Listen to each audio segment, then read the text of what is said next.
सिद्धाणं नमो आयरीयाणं नमो उपध्यायाणं नमो लोये सव्यसाहुडं मंगलं भगवान वीरो मंगलं गौतमो गणी मंगलं कुंद कुंदाद्यो जैन धर्मोस्तु मंगलम् सर्वमंगल मांगल्यम सर्वकल्याणकारकम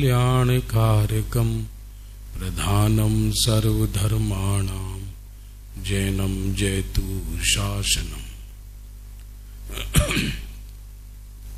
अज्ञानतिमिरान्धानां ज्ञानाञ्जनशलाकया चक्षुरुन्मीलितं येन तस्मै श्रीगुरवे नमः।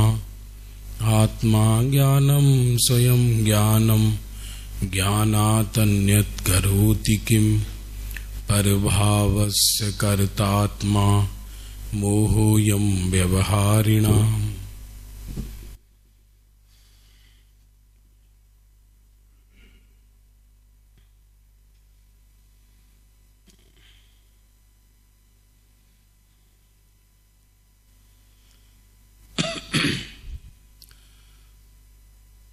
दोपहर का समय है, अष्टानी का पर्व चल रहा है।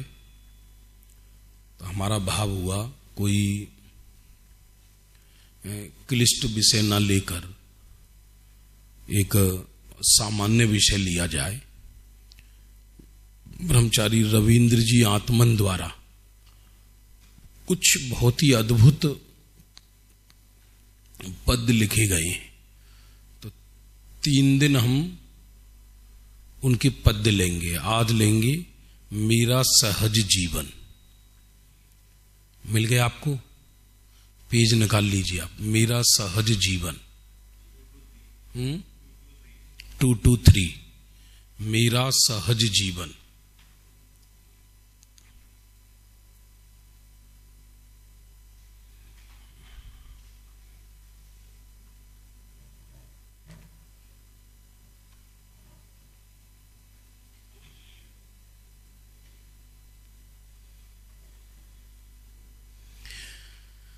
निकल गया? ज्ञानी का जीवन सहज होता है। मैंने ऐसा देखा, व्यक्ति चाहे धर्म क्षेत्र हो चाहे कर्म क्षेत्र हो, असहज रहता है। असहज कहो या सरल भाषा में कहें तो अननेचुरल। बल्कि देखा ये जाता है धर्म क्षेत्र में ज्यादा है ऐसा, क्योंकि लौकिक क्षेत्र में वो अननेचुरल नहीं रह सकता।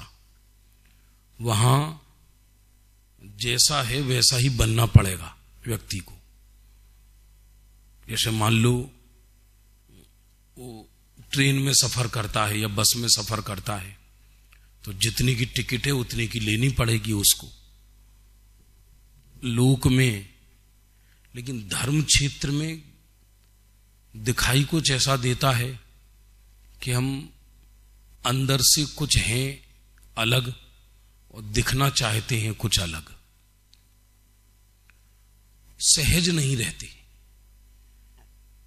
नेचुरल नहीं रहते। और ये जब तक सहजता और नेचुरलिटी जीवन में नहीं होगी तब तक धर्म का प्रारंभ नहीं होगा। तो जीवन ज्ञानियों का कैसा सहज होता है, बहुत ही अद्भुत ये पद्य वाक्य है, मेरा सहज जीवन। हम मिलकर पढ़ेंगे, आप उसको रिपीट करना। अहो चैतन्य आनंद में सहज जीवन हमारा है। अहो चैतन्य आनंद में सहज जीवन अनादि अनंत पर निरपेक्ष अनादि अनंत पर निरपे ध्रुव जीवन हमारा है, कि ध्रुव जीवन हमारा है। अहो चेतन ने आनंद में सहज जीवन हमारा है।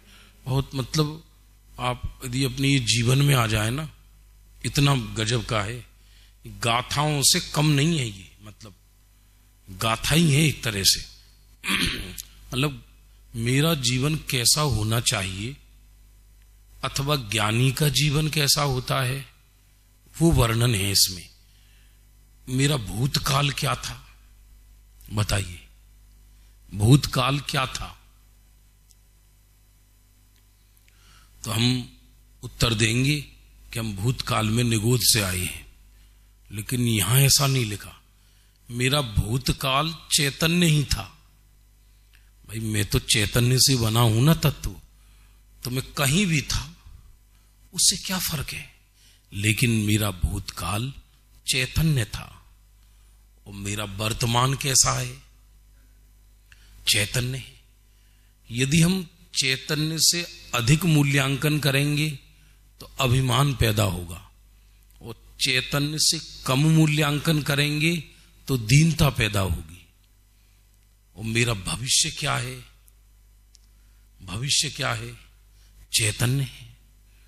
हम कहेंगे हम भविष्य में केवली बनेंगे, लेकिन वो भविष्य भले ही हो, लेकिन वो भविष्य की भी चिंता करेंगे तो भी चिंताएं उत्पन्न होंगी।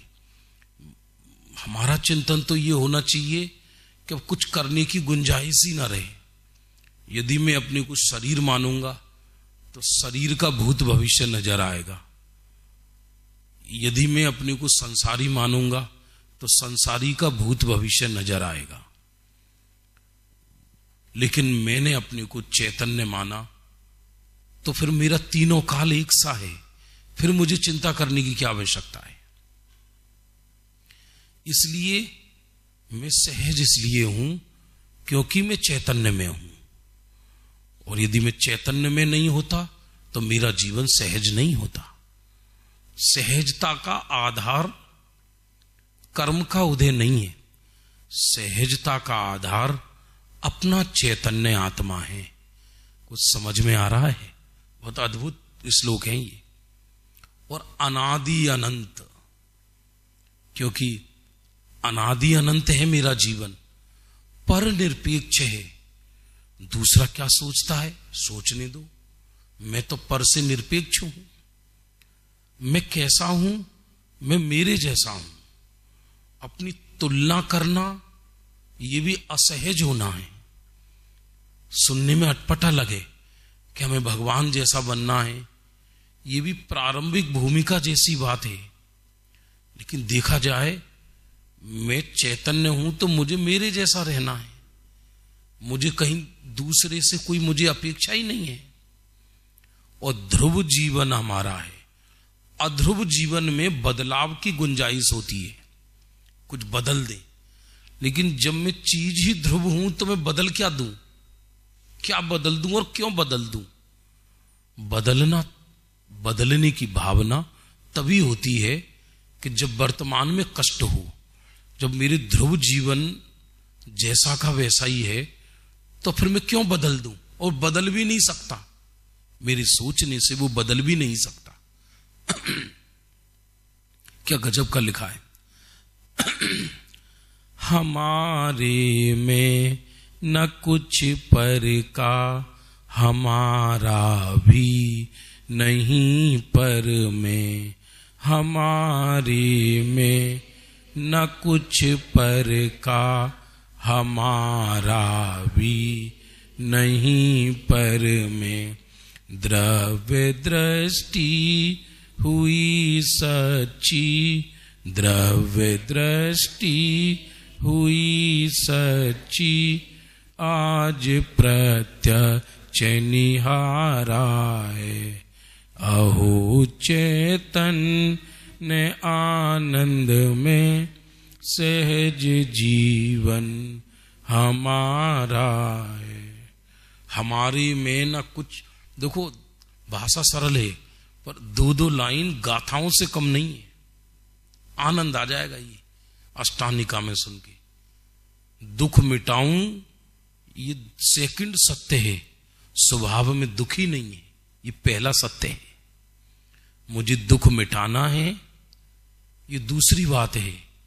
पहली बात सुन ली तो दुख मिटाने की बात ही खत्म हो जाएगी, क्योंकि हो तो मिटाऊं। नहीं आया समझ में?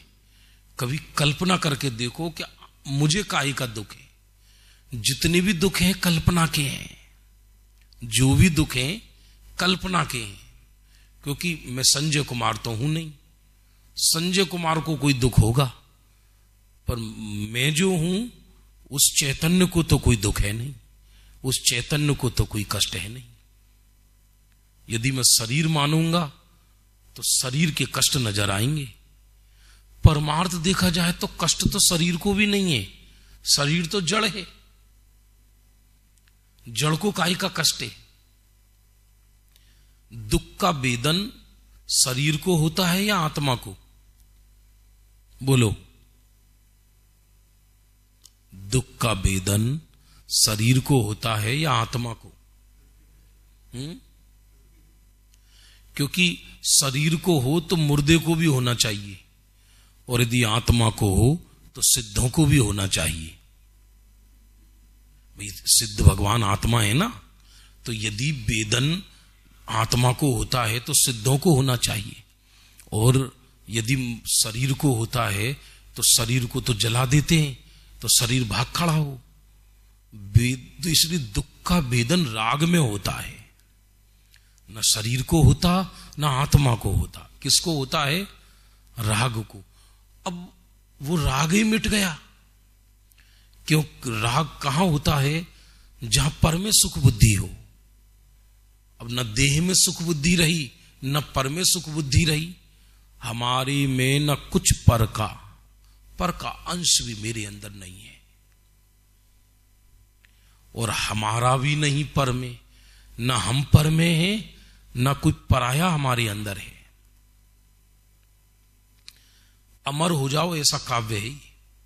कभी भी जीवन में शोक लगे, दुख लगे, कष्ट लगे, चिंताएं लगे, ऐसा लगे कि भैया अपना तो सर्वस्व खत्म हो गया, इसे पढ़ लोगे जवान हो जाओगे।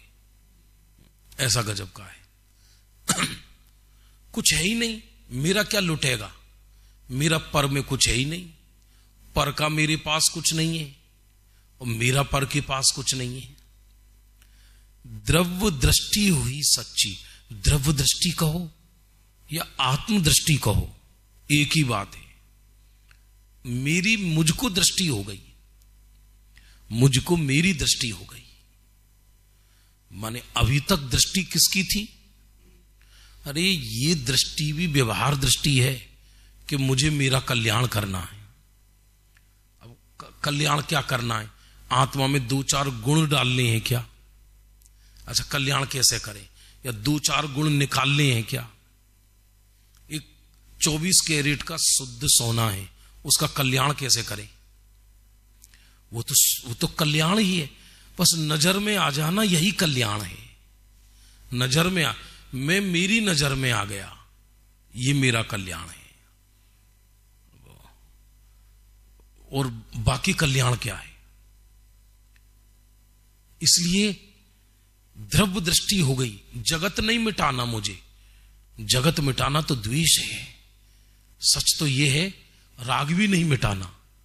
सुनने में अटपटा लगे, अरे राग की तो मिटाना है। जब बीतरागी की दृष्टि हुई तो राग पैदा ही नहीं होता, तो कहने में यह आता है कि राग मिटाया। ये आध्यात्मिक संवाद हैं बड़े जबरदस्त। आज मैं मुझे प्रत्यक्ष नजर आ रहा हूं, बस मैं ही तो हूं। ये जो मैं वेदन, जो मेरे अंदर ज्ञान हो रहा है, यही तो मैं हूं। बस मुझे चिंता खत्म, मैं ज्ञान मात्र हूं बस। अहो चैतन्य आनंद में सहज जीवन हमारा है। अब अपने जीवन की और बात बता रहे हैं।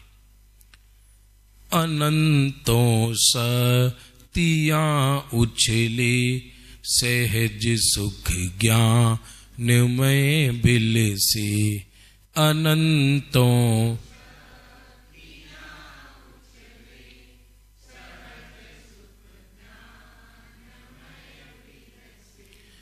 अहो प्रभुता परम पावन। अहो प्रभुता परम पावन। वीर का भी न पारा है। अहो चैतन्य आनंद में सहज जीवन हमारा। ये सामायिक चल रहा है। सामायिक में और चिंतन क्या होता है? ये सामायिक चल रहा है एक तरह से। मेरे अंदर अनंत शक्तियां उछलती हैं। ये कभी आपने नहीं पढ़ा होगा किसी आगम में कि आत्मा में इतनी कमजोरियां हैं।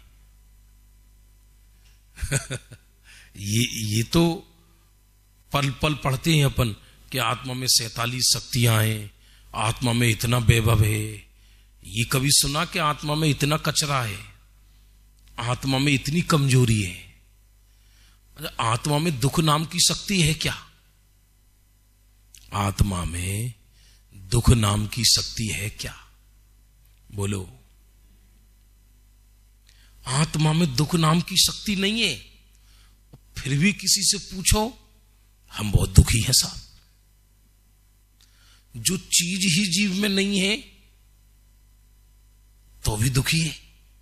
इसका मतलब उसने, अज्ञानी ने जिससे दुख माना है, वो किसी पराई चीज को मिलाकर दुखी कहता है। दुख का ही का है। मेरे अंदर तो शक्तियां हैं, कमजोरी का कोई काम ही नहीं।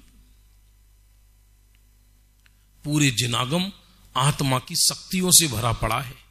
एक गाथा ऐसी नहीं है जहां यह मिल जाए कि किसी आचार्य ने यह कहा है कि आत्मा में इतनी इतनी कमजोरियां हैं। मनुष्य की कमजोरियां बताई जाती हैं लोगों को विश्व में कि जीव में ये कमजोरियां हैं, ये बताया जाता है। भैया मनुष्य में ये कमजोर, आत्मा में कोई कमजोरी हो तो बताओ। और सहज सुख ज्ञानमय बिल से अनंत शक्तियां हैं, सहज सुख है और सहज ज्ञान है। अपने अंदर से होने वाला सुख और ज्ञान सहज होता है। दूसरों से लिया गया सुख और ज्ञान आर्टिफिशियल होता है। लौकिक सुख कल्पना है, क्योंकि हम पर द्रव्यों को अपने साथ मिलाकर कल्पना करते हैं। अब जैसे आज तो सोना बहुत महंगा हो गया, हर घर में यही चर्चा है। पत्नियां सब पतियों को उलाने दे रही हैं। हम तुमसे पहले ही कहते थे लेकर रख लो, तुम माने नहीं, तुम बेवकूफ हो। अब मान लो किसी ने 5 तोले का हार गले में लटकाया, वो हार सुख देता है या केवल सुख की कल्पना है? कल्पना ही तो है। वो वस्तु कहां सुख दे रही है? कल्पना ही तो है। और आपको जान के आश्चर्य होगा, किसी को सोने से एलर्जी होती है। मतलब किसी को पीतल से एलर्जी होती है, किसी को तांबे से एलर्जी होती है। आर्टिफिशियल चीज जो गले में कान में पहन लें तो सूज जाती है, गले कान, वो एलर्जी होती है उससे। और किसी को सोने से ही एलर्जी होती है। हद ही हो गई। तो कल्पना ही तो है, लेकिन अंदर से आने वाला सुख काल्पनिक नहीं है। मैं संजय कुमार नहीं, मैं चैतन्य परमात्मा हूं। ऐसा जानकर चैतन्य में लीन हो जाए, वो सहज सुख है। वो आर्टिफिशियल सुख नहीं है।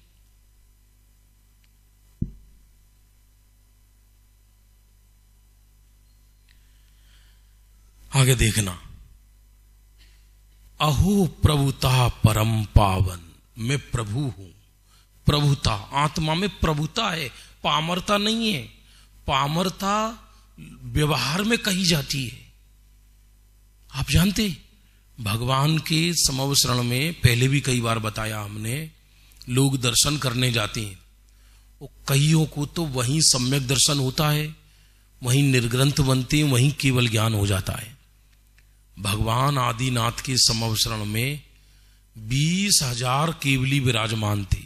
कितने? अभी कहां से आई 20,000 केवली? दर्शन करने गई, प्रभु की प्रभुता देखकर प्रभु ने कहा तू भी प्रभु है।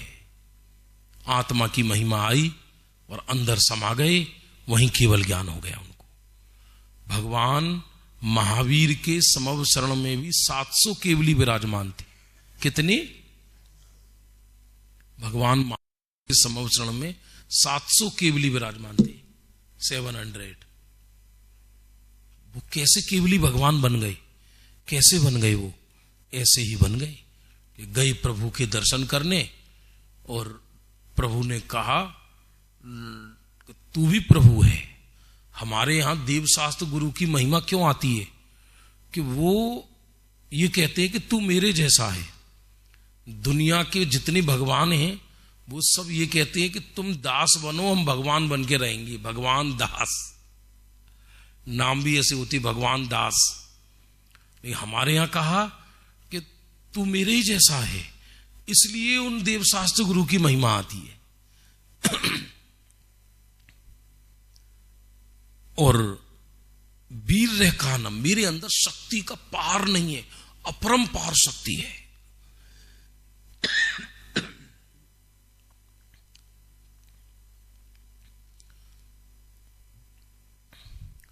पचास साल से रोगी व्यक्ति केवल ज्ञान कर ले,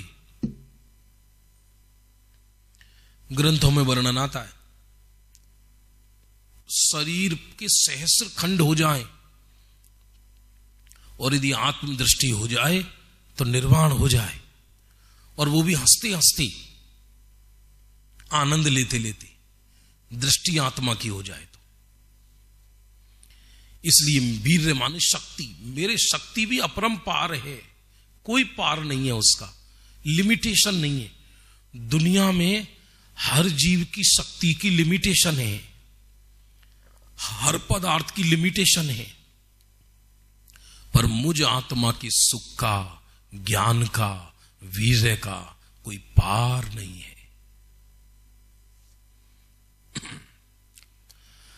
नहीं जन्मू नहीं मरता, नहीं घटता नहीं बढ़ता, नहीं जन्मू नहीं मरता, नहीं घटता नहीं। अगुरु लघुरु पे ध्रुव ज्ञायक, अगुरु लघुरु पे ध्रुव ज्ञायक, सहज जीवन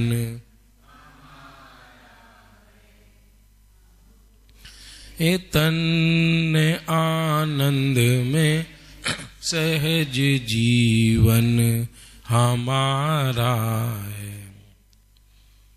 नहीं जन्मू, नहीं जन्म ना मरना, तो जिसका होगा उसका होगा।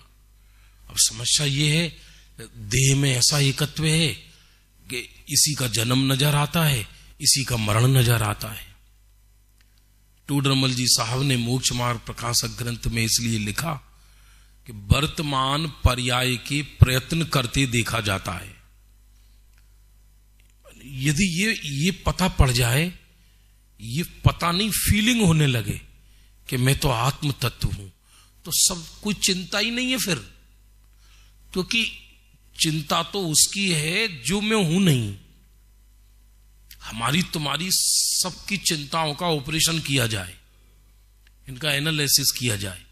हर व्यक्ति जो चिंतित है उसकी चिंता का एनालिसिस किया जाए तो मालूम पड़ेगा ये उसकी चिंता है ही नहीं, ये सब जो वो नहीं है उसकी चिंता है,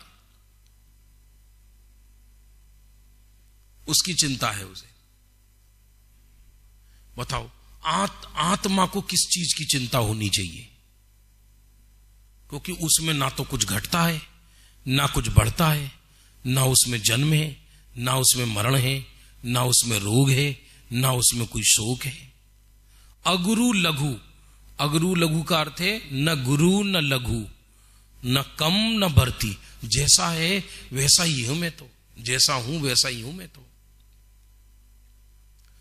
चिंता ही सब पर्याय के एकत्व की है, चिंता इस असमान जाति पर्याय की है, जीव को इसकी चिंता है। समझ में आ रहा भैया? मेरे को आया, पहले सोचा था मैंने कोई नया विषय ले, फिर मैंने सोचा कि इस बार थोड़ा मामला ठंडा लग रहा है, थोड़ा गहरा विषय ले लो, दोपहरी का समय है तो बहुत अद्भुत, मतलब ये प्रयोग है, ये अध्यात्म का गहरा प्रयोग है अंदर। ना मैं घटता ना मैं बढ़ता, ध्रुव ज्ञायक, ध्रुव ज्ञायक हूं मैं तो, जैसा का जैसा। सहज जीवन हमारा, अग्नि कचरे को जलाए या सोने को जलाए, अग्नि तो अग्नि रहती है। सुख दुख हानि लाभ जीवन मरण यश अपयश ये मुझ ज्ञायक में झलकते हैं, और झलकना आत्मा का सौंदर्य है। दर्पण किसको ना जाने, दर्पण ने वो दिन भी देखे हैं कि जब भरे महल में वो टंगा रहता था और राजकुमारी उसके आगे श्रृंगार करती थी। फिर दर्पण ने वो दिन भी देखे हैं कि महल खंडर हो गया और उसमें मकड़ियों ने जाले बना लिए और अंदर कबूतर रहते हैं। दर्पण ने वो दिन भी देखे हैं। दर्पण के लिए पहले वाले दिन अच्छे हैं या ये वाले दिन अच्छे हैं? बताओ, दर्पण के लिए कौन से दिन अच्छे हैं? हम महल को देखते तो हमें डरावना लगता है, लेकिन दर्पण तो वैसा का वैसा ही है। दर्पण न पहले दर्पण को कुछ प्रॉब्लम थी, न अब दर्पण को कोई प्रॉब्लम है।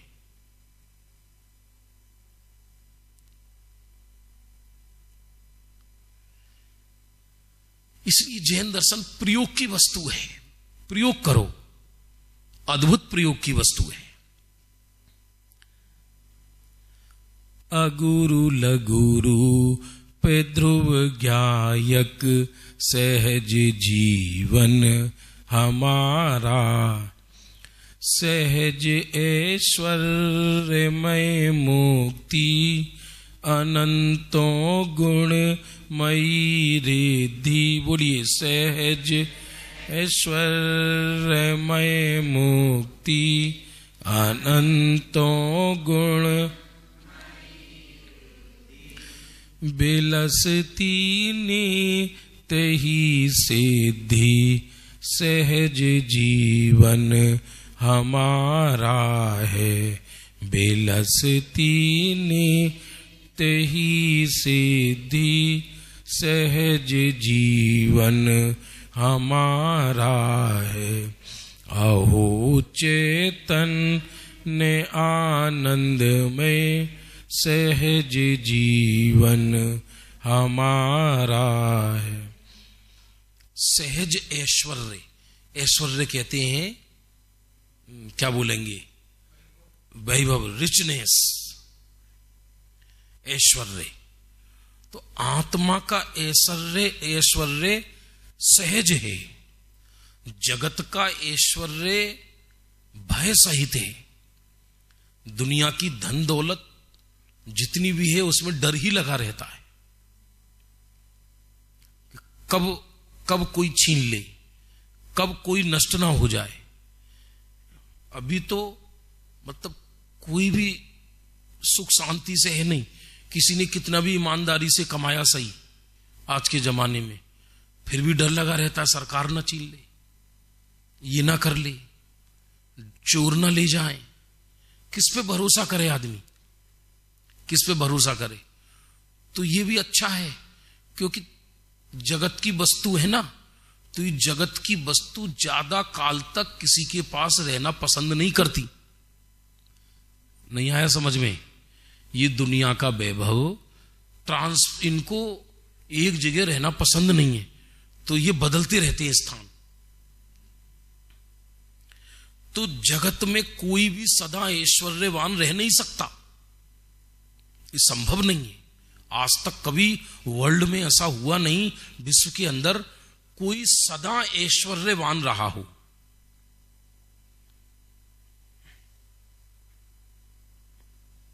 ये कभी संभव नहीं हुआ आज तक। अंत में तीर्थंकर भी का भी पुण्य विलय को प्राप्त होता है।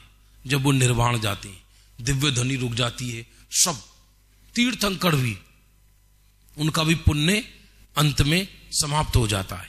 पर अंतर इतना है कि तीर्थंकरों का पुण्य पाप के नाश सहित समाप्त होता है, और जगत के जीवों का पुण्य तो खलास हो जाता है, पाप बढ़ जाता है।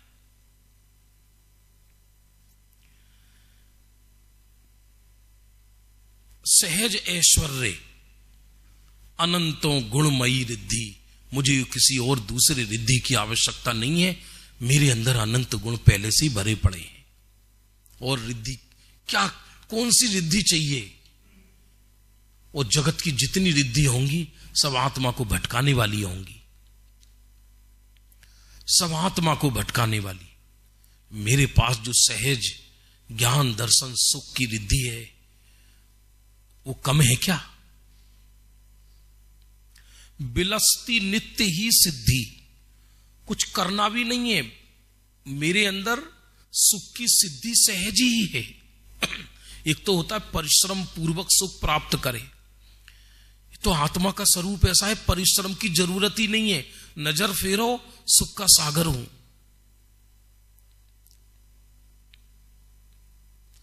नजर फेरो सुख का सागर हूं। अब तो समुद्र किनारे रहते हैं, लेकिन कभी कभी क्या होता है, सड़क नीची हो, ऊंची ना हो, तो समुद्र नजर नहीं आता, मालूम नहीं पड़ता कि समुद्र है बगल में। उंगली से भी पूरा समुद्र ढक जाएगा। मैं तो ज्ञान समुद्र हूं, और अकेला ज्ञान समुद्र नहीं, सुख समुद्र हूं, आनंद समुद्र हूं। किसी ने बनाया नहीं है, अनादि अनंत वैसा का वैसा ही हूं। तो मुझे परिश्रम करके सुख नहीं प्राप्त करना, मैं तो सुखी ही हूं, परिश्रम की जरूरत ही नहीं है। वो जो परिश्रम करके धनवान बने वो सेठ होते हैं, राजा नहीं। समझ में आ रही है बात? नहीं आ रही? 17-18 गाथा में आई है ना वर्णन कि जैसे धन का अर्थी पुरुष राजा की सेवा करता है, सेठ नाम नहीं लिखा, राजा लिखा है। जो जन्मजात होते हैं, जन्मजात पुण्य लेकर आते हैं, वो राजा होते हैं ज्यादातर। तो मैं तो राजा ही हूं, परिश्रम करके राजा बनना पड़े वो राजा नहीं हूं मैं अनादि अनंत राजा हूं। इसे नित्य सिद्धि सहज जीवन हमारा है, सहज है, ना अभिमान को कोई गुंजाइश है, न दीनता की कोई गुंजाइश है। किसी से कुछ नहीं लेना, किसी को कुछ नहीं देना, किसी से कुछ नहीं लेना, किसी को कुछ नहीं देना। अहो निश्चित परमानंदमय जीवन हमारा है। अहो चैतन्य आनंद में सहज जीवन हमारा है। क्या लाइन है, शिविर लग जाए पूरा इन लाइन पे। यदि मैं किसी से कुछ लूं तो मेरे वैभव को कहां रखूंगा और उसे कौन भोगेगा? सिद्ध शिला पर अनंत सिद्ध हैं और सारे सिद्ध अपने अपने वैभव को भोग रहे हैं। और एक एक सिद्ध में अनंत अनंत सिद्ध हैं, क्योंकि जगह कम है और सिद्ध ज्यादा हैं। एक सिद्ध पर उसी में दूसरे सिद्ध, फिर तीसरे सिद्ध, फिर चौथे सिद्ध, अनंत अनंत सिद्ध विराजमान है एक एक के अंदर। तो आप हमें बताइए भैया, वो सिद्ध अपना अपना वैभव भोगते हैं या दूसरे का भोगते हैं? और सिद्ध तो इतने सज्जन है, मना भी नहीं कर रहे, तुम उनका भोग लो। लेकिन वस्तु व्यवस्था ही नहीं है, क्योंकि यदि कोई दूसरे के वैभव को भोगे तो उसके वैभव को कौन भोगेगा? वस्तु व्यवस्था ही नहीं है कि कोई किसी से कुछ ले सके और कोई किसी को कुछ दे सके। क्योंकि यदि कोई किसी को कुछ दे सकता होता तो आदिनाथ अपने पोते को दे देते मोक्ष, वो उसी भव से मोक्ष चले गए और वो भटकते रहे संसार में। समर्थ किसी को कुछ नहीं दे पाए तो असमर्थ क्या देंगे? जब समर्थ ही किसी को कुछ नहीं दे पाए, कौन दे किसी को? राजा का अंगरक्षक पूरी जिंदगी भर अंगरक्षक ही रहता है। चक्रवर्ती का अंगरक्षक चक्रवर्ती नहीं बन जाता, चक्रवर्ती का पुत्र चक्रवर्ती नहीं बनता, और तीर्थंकर का पुत्र तीर्थंकर नहीं बनता। सुख दुख पुण्य पाप अनट्रांसफरेबल है, ये किसी को ट्रांसफर नहीं किए जा सकते। कोई अपना पुण्य ट्रांसफर नहीं कर सकता किसी को, कोई अपना पाप ट्रांसफर नहीं कर सकता, कोई अपना धर्म ट्रांसफर नहीं कर सकता किसी को। ये तो हमें लगता है कि भाई उन्होंने ऐसा कर दिया हमारे साथ, उन्होंने ऐसा कर दिया, उन्होंने हमारा सहयोग कर दिया, उन्होंने हमारे असहयोग कर दिया। उन्होंने कुछ नहीं किया, वो तुम्हारा ही उदय था। व्यवहार से देखो तो व्यक्ति अपने उदय को भोगता है, निश्चय से देखो तो परद्रव्य को भोग ही नहीं सकता, वो तो अपने आप को भोगता है। किसी से कुछ नहीं लेना, किसी को कुछ नहीं देना, अहो निश्चिंत परमानंदमय जीवन हमारा। निश्चिंत, चिंता का विपरीत शब्द है ये। निश्चिंत शब्द, बिल्कुल कोई चिंता, निश्चिंत। निश्चिंत का मतलब कहीं कोई चिंता उत्पन्न ही नहीं होगी, कोई गुंजाइश ही नहीं है चिंता की। वस्तु स्वरूप खंगाल कर देखो, कहीं कोई एक विकल्प भी उठे ऐसी गुंजाइश ही नहीं है। अंदर बाहर सब व्यवस्थित है, बाहर भी व्यवस्थित है, अंदर भी व्यवस्थित है। चिंता तो इसकी है कि वो हमें स्वीकार नहीं है, चिंता तो इसकी होती है वो हमें स्वीकार नहीं है। जैसा है हम उसे बदलना चाहते हैं। बदलना क्यों चाहते हैं? क्योंकि उसमें हमारी सुख बुद्धि है। यदि हमारी सुख बुद्धि हम में होती तो बाहर में फेर फार की कोई बात ही नहीं थी। फिर क्यों फेर फार करता बाहर में व्यक्ति, जब मेरा सुख मेरे अंदर मिल गया तो मुझे। निश्चिंत एकदम।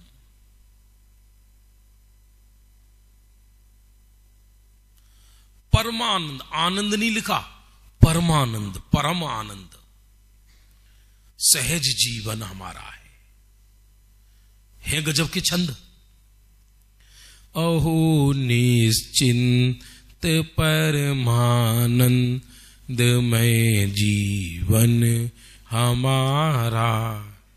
आगे, ज्ञानमय लोक है मेरा, ज्ञानी ही रूप है, परम निर्दोष समता में ज्ञान जीवन हमारा है। अहो चैतन्य आनंद में सहज जीवन हमारा है। क्या गजब के छंद है।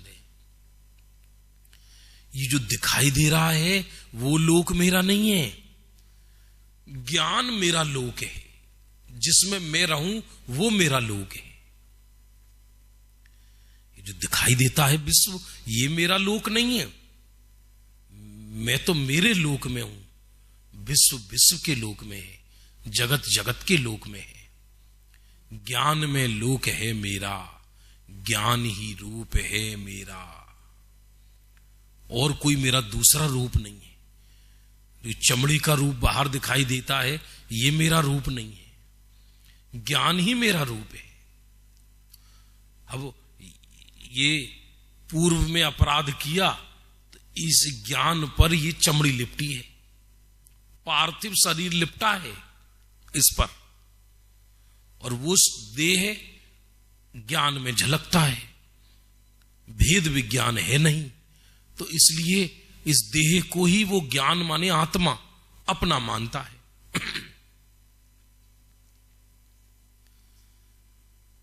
ऐसा मतलब तो कभी कहीं एक दो दिन के लिए जाना होता है तो यही विषय चुनता हूं। अपार साहब अकेले में भी पढ़ना इसको, मैं तो कह रहा हूं प्रतिदिन पढ़ना। आप मुश्किल से 5 मिनट लगेगी पूरा पढ़ने में, धीरे धीरे आप एकदम निश्चिंत हो जाएंगे, आपकी चिंताएं मिट जाएंगी सारी। परम ज्ञान ही रूप है मेरा, परम निर्दोष समतामय ज्ञान जीवन हमारा है। मैं निर्दोष हूं। अरे जो अज्ञान के कारण दोष उत्पन्न होते हैं जीव में, वो दोष के काल में भी आत्मा निर्दोष स्वभाव भी विराजमान है। यदि दोष आत्मा में प्रवेश कर गए होते तो दोषों को नष्ट नहीं कर सकते थे हम। यदि सोने में खोट मिल जाए तो सुनार भी उसको अलग नहीं कर सकता। सुनार सोने के मेल को तभी तो अलग करता है कि वो अलग पड़ा हुआ है। मैं तो त्रिकाल निर्दोष हूं, मुझ में कोई दोष है ही नहीं। परम समतामय, समता समता समता, सुख में दुख में, हानि में लाभ में, जीवन में मरण में, यश में अपयश में, बंध में मोक्ष में, रोग में शोक में, मान में अपमान में, सदा एक जैसा तटस्थ ज्ञाता हूं मैं। क्यों? क्योंकि ये जितनी घटनाएं हैं ये मेरे अंदर प्रवेश ही नहीं करती, इसलिए समता है मुझको। मैं तो ज्ञान मात्र हूं। इससे बड़ा और कोई धर्म नहीं है दुनिया में। दुनिया के सारे धर्म ये सिखाएंगे कि भगवान से कहो कि ये परिस्थिति बदल दे प्रभु। ऐसे गीत चलते हैं दुनिया में, या तो आदमी को भिखारी बना रहे हैं या भगवान को ड्यूटी लगा रहे हैं। प्रभु दे दे दे दे दे दे दे दे। प्रभु के माथे परेशान हो गए, कितना दें भाई, तो क्या क्या दें। ज्ञान जीवन हमारा है, धर्म लाचारी नहीं है। कोई कहे कि चलो आपके अनुसार नहीं हो रहा तो आपने ये सिद्धांत दे दिया ज्ञाता रहो। नहीं, वो मेरा सर्वस्व है। कोई एक पर्याय भी इधर से उधर कर नहीं सकता, संभव नहीं है। कौन करे, कौन बदले, कौन मिटाए, कौन क्या दे, कौन क्या ले। चप्पा चप्पा स्वतंत्र है, परमाणु परमाणु परमेश्वर है, पूरी सृष्टि नीरव है। यदि देखो तो हर वस्तु अपने अंदर निहित है। परम निर्दोष समता में ज्ञान जीवन हमारा, मुक्ति में व्यक्त है जैसा यहाँ अव्यक्त है वैसा, अवध स्पष्ट अनन्य नियत जीवन हमारा है। अहो आनंद में सहज जीवन हमारा। मुक्ति में व्यक्त है जैसा, विज्ञान प्रधान बात आई। मुक्ति में, मोक्ष में सिद्धों के जैसे व्यक्त है, वैसी वहां यहां मेरे अव्यक्त है। व्यवहार से कथन कहा, सोना तो वही है, अशुद्ध सोने में भी अशुद्धता नहीं होती है, वो तो अशुद्धता के साथ है, इसलिए अशुद्ध सोना कहा जाता है। दूध घी तो उतना ही व्यक्त है, अंदर अव्यक्त है जितना है। लेकिन जिसको ये विश्वास होगा कि मेरे अंदर दूध है, मेरे अंदर घी है, मेरे अंदर स्वर्ण है, तो उसे वो प्राप्ति का पुरुषार्थ करेगा। यदि विश्वास ही नहीं होगा तो प्राप्ति का पुरुषार्थ कहां से करेगा?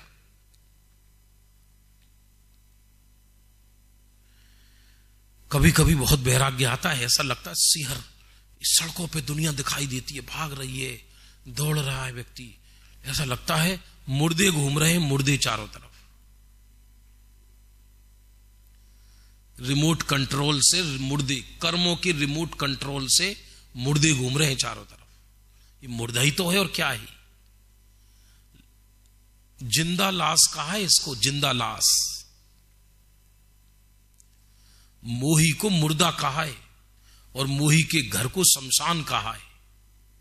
मोही के घर को मिट्टी के घरौंदे में इस मिट्टी की ममता को लिए हुए इस 25-50 जिसका जितना वजन है उतनी मिट्टी को लाद के रखे हुआ है। मैं वो कहां हूं? अबद्ध अस्पृष्ट अनन्य, मूल गाथाएं आ गई अबद्ध स्पष्ट की। मैं किसी से बंधा नहीं हूं, मैं किसी को छू नहीं सकता, कोई मुझे छू नहीं सकता, कोई मुझसे बंधा नहीं है। ऐसा होता ना, कभी कभी हम ये बोलते हैं साहब कल्याण मार्ग में लगो, और सब लगेंगे, अब थोड़ा सा घर गृहस्थी से बंधे हैं।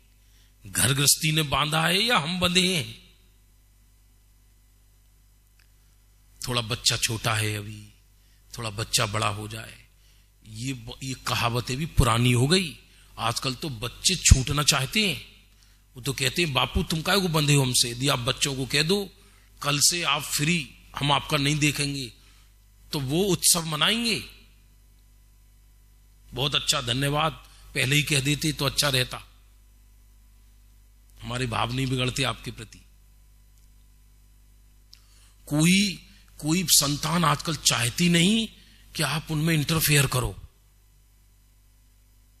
बापू को कोई 100 में से, 1000 में से कोई एक आध ऐसी होती होगी संतान जो ये कहे कि हमको मार्गदर्शन करो।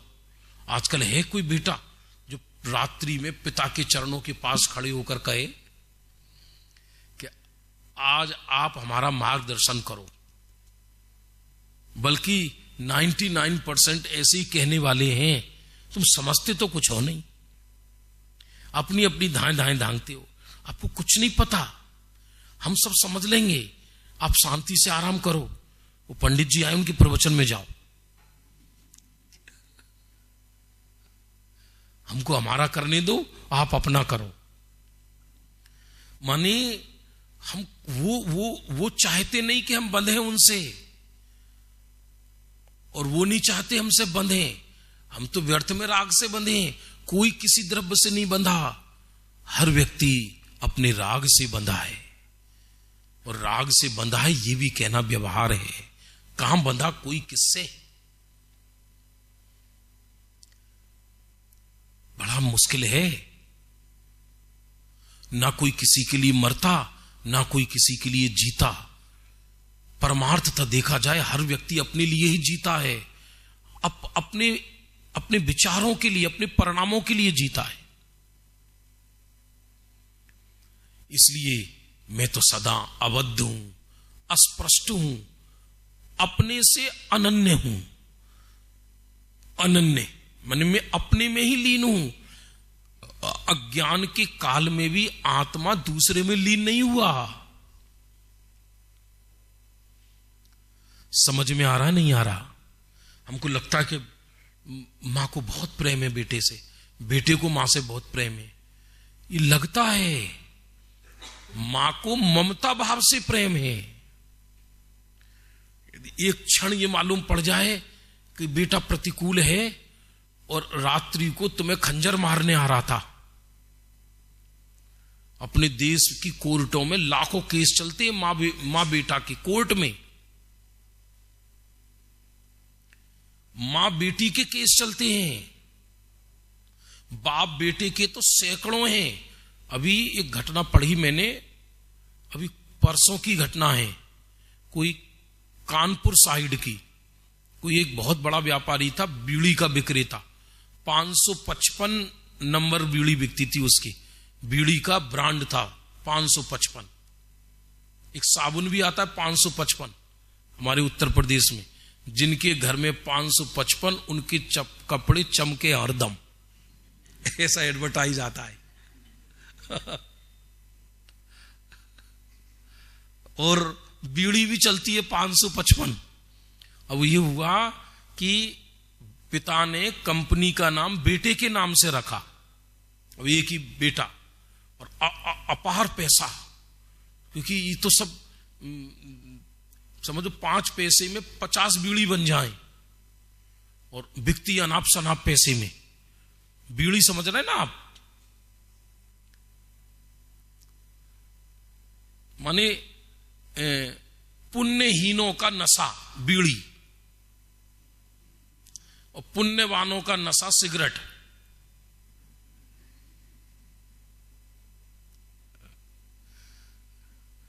अब पिता समझा रहे, बेटे अच्छा नहीं है, ये तुम सही नहीं कर रहे हो।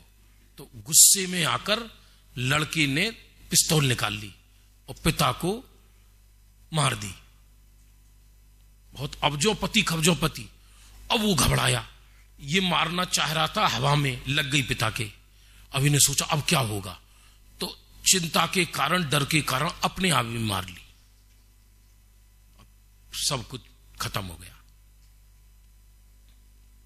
बोलो आप, कौन किसकी परवरिश करे, कौन किसको सुख दे, कौन किसको दुख दे।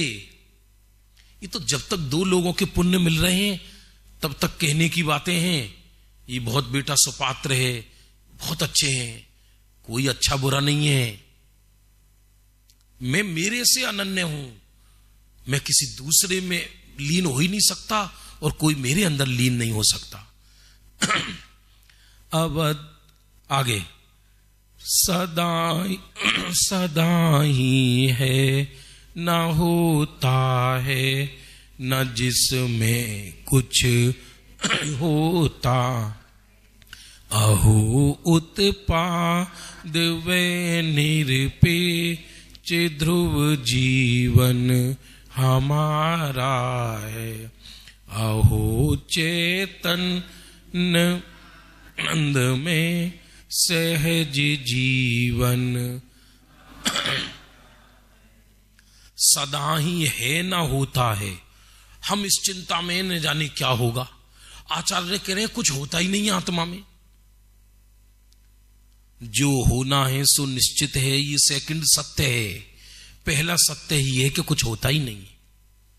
कुछ भी हो जाए मैं सदा चैतन्य रहूंगा। अब मेरे अंदर क्या हुआ, परमाणु बम गिर गया अभी, तो मेरा क्या होगा, मैं चैतन्य नहीं रहूंगा। मेरे अंदर आज तक कुछ हुआ ही नहीं है, ना हुआ है ना हो सकता है। मैं सदा चैतन्य था, चैतन्य हूं, चैतन्य रहूंगा। और उत्पाद वे निरपेक्ष, उत्पाद वे लहर है, पर मैं उत्पाद वे से निरपेक्ष ध्रुव जीवन है हमारा। तो ध्रुव, ऐसा का ऐसा, ऐसा का ऐसा, ऐसा का ऐसा। आनंद आ रहा है नहीं आ रहा है। ये जितने महापुरुष हुए इन सबको ध्रुव जीवन मिल गया अपना।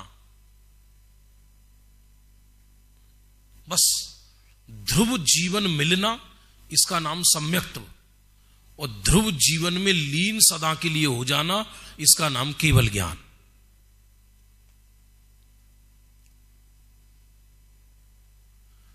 बाकी मेरा जीवन तो ध्रुवी है। अब मैं जिस चिंता में दिन रात परेशान हूं वो मेरा जीवन नहीं है।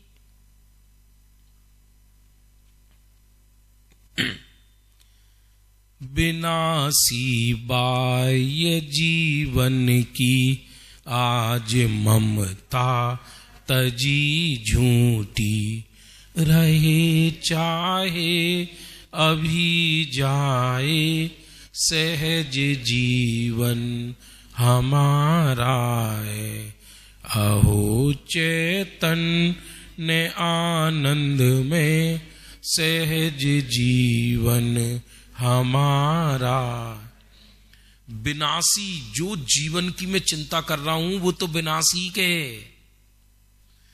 मैं जिसके ये विनाश ना हो जाए, जिस चिंता में मैं दिन रात जल रहा हूं वो विनाश के लिए ही पैदा हुआ है। हर संयोग वियोग का आमंत्रण लेकर पैदा होता है। जिस दिन एक ईंट दीवार में लगती है उस ईंट पर लिखा रहता है कि ये ईंट कब नष्ट होगी।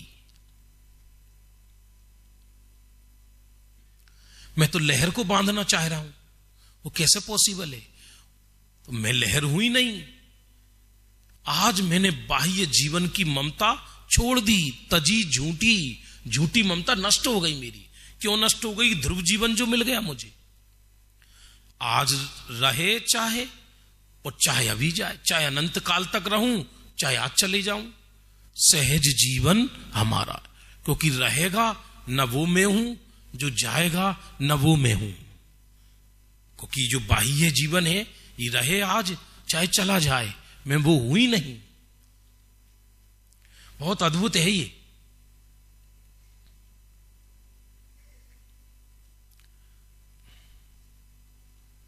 जो यहां नहीं आए हैं उनको सुनाना ये जरूर आज, लिंक भेजना। हम व्यर्थ में चिंता में, माता पिता मरे जा रहे हैं चिंता में। वो चिंता इसलिए होती है, ज्ञान नहीं है ना, क्या करे। नहीं परवाह अब जग की, नहीं है चाह शिव पद की। अहो परिपूर्ण निष्प्रह ज्ञान में जीवन हमारा। नहीं परवाह अब जग की। अब जग की परवाह है। कोई नाराज हो गया, हो जाने दो भाई, मैं किस किस को मनाऊंगा। कोई हम पे प्रसन्न होकर हमें जग का कुछ दे नहीं देगा। हमसे कोई नाराज होकर हमारी आत्मा का वैभव छीन नहीं लेगा। क्योंकि वैभव आत्मा का छोड़ो, हर द्रव्य का वैभव कोई छीन नहीं सकता। कोई किसी को दूसरा वैभव डाल नहीं सकता, संभव नहीं है। पर इसलिए मुझे जग की परवाह खत्म हो गई। मुझे किसी की कोई परवाह नहीं रही। परवाह का क्या बोलेंगे, इंग्लिश में क्या कहेंगे? Care, right. अब मुझे केयर नहीं रही उससे। अभी तक मैं केयर क्यों कर रहा हूं दिन रात? मुझे लगता है कि जब वो जीवन में हुई नहीं और मेरा उससे कोई लेना ही देना नहीं, तो अब मुझे केयर करने की क्या चिंता है? नहीं परवाह अब जग की और नहीं है चाह शिव पद की। क्योंकि मुझे तो शिव मिल गया मेरे अंदर। शिव माने आनंद। क्योंकि लौकिक क्षेत्र छोड़ के इस क्षेत्र में आया तो अब मुझे मोक्ष की चिंता होने लगी। पहले घर की चिंता थी, अब मोक्ष की चिंता होने लगी। लो, माथे को कोई ना कोई ड्यूटी लग गई। मुझे अब शिव पद की चाह भी नहीं रही। क्यों? अहो परिपूर्ण निष्प्रह ज्ञान में जीवन हमारा। मैं परिपूर्ण हूं। यदि पूर्ण हूं तो इच्छा क्यों? और यदि इच्छा है तो कैसी पूर्णता? जब मैं पूर्ण हूं, अपूर्णता में इच्छाएं पैदा होती हैं। जब मैं अब सागर ये चिंता करने लगे, महीनों से बारिश क्यों नहीं हुई, मैं सूख ना जाऊं, तो सागर काहे का? सागर को बारिश की परवाह नहीं होती। बारिश कब भी ना हो, सालों तक सागर का कभी जल ना घटता है ना बढ़ता है। मैं तो परिपूर्ण हूं और निष्प्रय हूं। पूर्ण हूं इसलिए मुझे किसी से वांछा नहीं है। और ज्ञान में अपना जीवन है। अहो परिपूर्ण निस्पृह ज्ञान में जीवन हमारा है। अहो चैतन्य आनंद में सहज जीवन हमारा है।